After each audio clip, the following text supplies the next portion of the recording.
আপনাদের মন্ত্রী আপনাদের সাথেই থাকবে। শুধু আইপিএস ইজিএ ডিজিএ এইজিদের সঙ্গে মিটিং হবে তা নয়। মুখ্যমন্ত্রীর পারফরমেন্স আমি আমার ব্যক্তিগত স্তর থেকে 10-এ যদি বলো 10 দেব। আমরা 15 বছরের তৃণমূলের সরকার মানে কি বুঝেছিলাম? পুলিশ ভিত্ত, পুলিশের নাম ধরে বলা যায় এমন পুলিশ দেখেছিলাম যে অভিষেকের কথা অনুযায়ী এখানে গুলি করার নাম যখন অভিষেক বলেছিল এখানে গুলি করবেন। মমতা ব্যানার্জির সময় যে এলাকায় ভোটে মমতা হেরে যেত সে এলাকার পুলিশকে কম্পালসারি ওয়েটিং এ পাঠিয়ে দিত।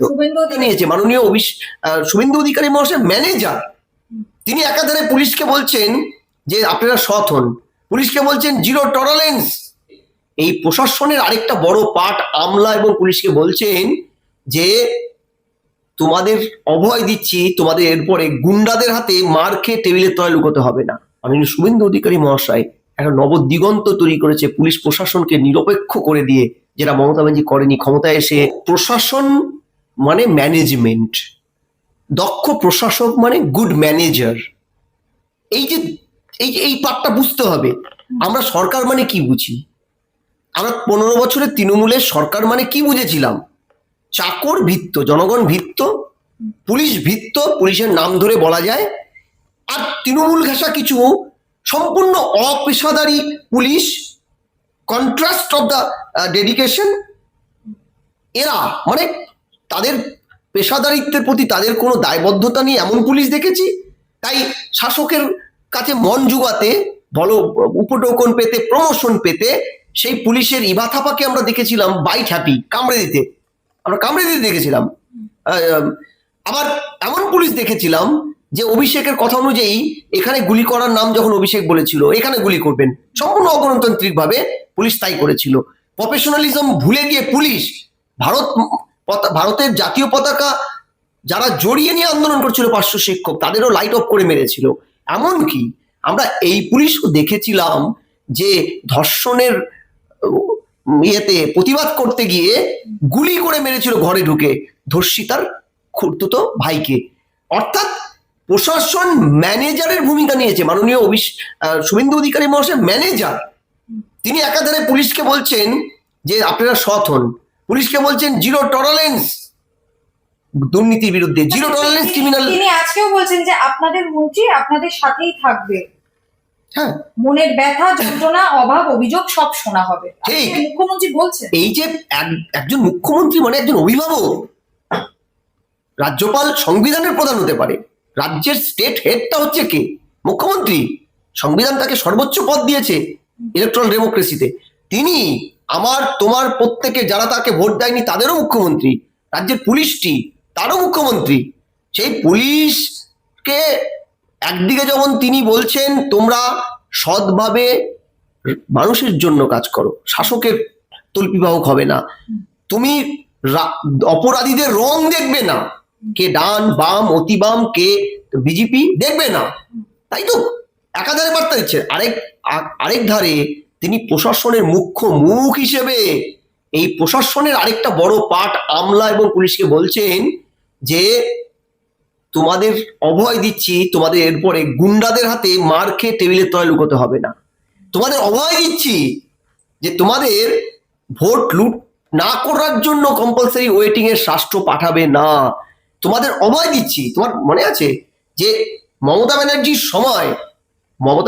সময় যে এলাকায় ভোটে মমতা হেরে যেত সে এলাকার পুলিশকে কম্পালসারি ওয়েটিং এ পাঠিয়ে দিত। শুভেন্দু অধিকারী মুখ্যমন্ত্রীকে 10-এ কত দেবেন আপনি? কারণ আপনি তৃণমূল সরকারেরও শাসন দেখেছেন, এখন আমি এই সামান্য 3 মাসের আতুর ঘরের সরকারের রাজ্যের মুখ্যমন্ত্রীর পারফরমেন্স আমি আমার ব্যক্তিগত স্তর থেকে 10-এ যদি বলো 10 দেব। এই কারণে দেব 10, কারণ তুমি বলতেই পারো 100% দেওয়ার যৌক্তিকতা। দেখো হয়তো 100% কোনো জায়গাতেই কোনো মানুষ এইভাবে পেতে পারে না, কিন্তু কেন দিচ্ছি? কারণ ইন্ডেক্সটা মাপার আগে আমাকে বুঝতে হবে যে রাজ্যের শাসন ক্ষমতা তৃণমূল যখন ছেড়ে চলে যায় তখন প্রত্যেকটা ডিপার্টমেন্টের ছিল নেই নেই নেই নেই রব, যেখানে উনি হাত দিচ্ছেন সেখানে নেই ধ্বংস। সেই ধ্বংসলীলার মাঝখানে তিনি কিন্তু আজকে তিল তিল করে কিন্তু একটা প্রাসাদ তৈরি করছেন। দাদা এখানেই একটা প্রশ্ন, সেটা হচ্ছে যে এই যে টুলু বলুন, মিনার বলুন, বা এই যে পাথর ব্যবসায়ী, বাস চালক, এখানেও কিন্তু আমরা পুলিশের সাফল্য দেখতে পাচ্ছি। না, ইডির আগে কিন্তু পুলিশ তৎপর। আমি এই পুলিশকেই দেখেছিলাম বকটুয়ে মমতা ব্যানার্জি দাঁড়িয়ে থেকে অনুব্রত মণ্ডলের সামনে বলছেন পুলিশকে খবর দেয়নি কেন, তুই পুলিশকে খবর দিসনি কেন।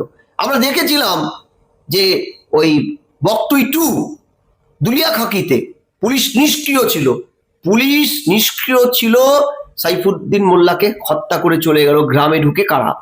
আমরা দেখেছি যে পুলিশ শাসকের ক্রিয়নক পুতুল হিসেবে কাজ করেছে। পুলিশের তখন রাজীব কুমার কি করতো, তিনি লোপাট কুমার নাম নিয়েছিলেন, অর্থাৎ বেছে বেছে তৃণমূল নেতাদের দুর্নীতির ফাইল লোপাট করতেন, সারদার ফাইল লোপাট করেছিল, তার অ্যাওয়ার্ডও পেয়েছিলেন তিনি। ফলে আমি বলছি যে এই আজকে পুলিশকে নিরপেক্ষ হতে হলো। আমরা আরজি করার সময় 14 তারিখে রাত জাগার সময় যখন আরজি করে এভিডেন্স ধ্বংস করতে তৃণমূল গুন্ডা পাঠিয়েছিল, তখন আমরা বিনীত গোয়েলকে দেখেছিলাম হেলমেট পরে, মাথায় হেলমেটের মতন কি একটা লাগিয়ে ওখানে চুপচাপ বসে দেখছে আরজি কর লুট। আমরা দেখেছিলাম এই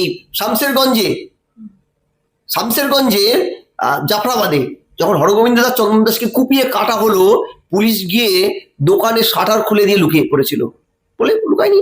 আমরা দেখেছি তো দিনের পর দিন। মমতা ব্যানার্জিকে দেখেছি নিজে পুলিশ মন্ত্রী হয়ে গুন্ডাকে ছাড়িয়ে আনতে 12 সালে।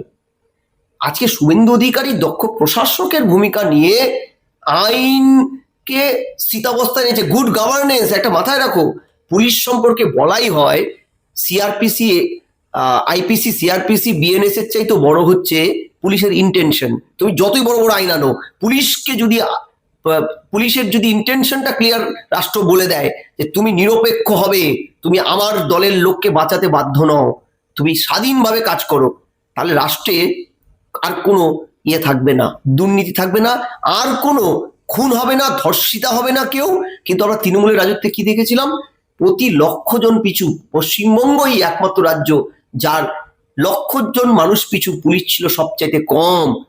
তাই গোয়াতে আমাদের দীঘাকে যে মমতা ব্যানার্জি গোয়া বানাতে চেয়েছিল, ওটা হয়ে গেছিল গয়া।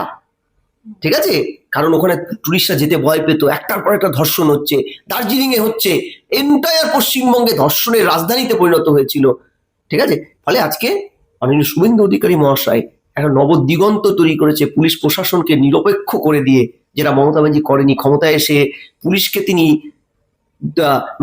অমেরুদণ্ডী প্রাণী তৈরি করার জন্য, আমরা কৌতূহল বশত চ্যানেলে বলতাম রাজ্যের দুটো প্রাণী, মেরুদণ্ডী প্রাণী এবং পুলিশ। সব পুলিশ খারাপ নয়, কিন্তু ভালো পুলিশগুলোকে বসিয়ে রেখেছিল তিনি। এই জন্য দয়মন্তী সেন যখন ধর্ষণের মামলা হাতে নিল, সক্রিয় হয়েছিল পার্কস্ট্রিট মামলায়, তাকে কম্পালসারি ওয়েটিং এ পাঠিয়ে দিয়েছিল। অর্থাৎ পরিষ্কার কথা, পুলিশকে ফ্রি হ্যান্ড দেওয়া এটা আইনের শাসনের প্রথম শর্ত। শুভেন্দুবাবু এটা করে দেখিয়েছেন।